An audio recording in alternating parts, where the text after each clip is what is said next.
Introduction. Why discipline? Let me tell you, success normally doesn't happen overnight.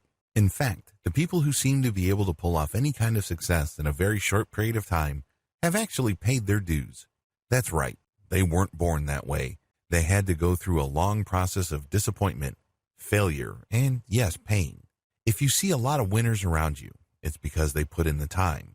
The good news is, you can do the same. Discipline is not just about achieving your goals.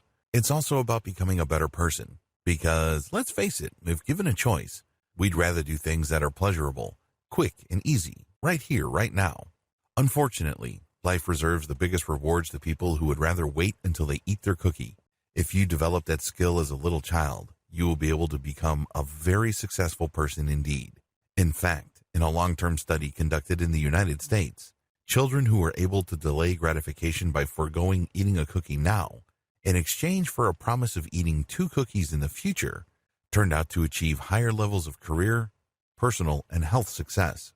Discipline is closely related to how well you do in life.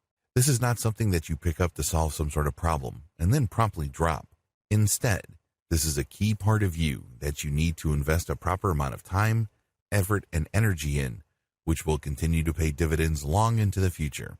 Many levels of discipline. There are many levels of discipline. There is no one-size-fits-all set of features to discipline.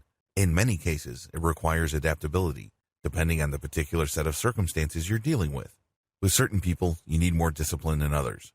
In certain aspects of your life, like education, you will need a certain type of discipline, whereas you would need different levels of self-control when it comes to avoiding drugs, alcoholism, or sexual addiction. This is also true when it comes to emotional self-control. Let me tell you, it's the easiest thing in the world to tell people what you're thinking. But let me tell you, that's also the easiest way to burn your bridges. If you want to become part of the solution, you have to know how to control your emotions and channel them in a productive way. All of this requires discipline.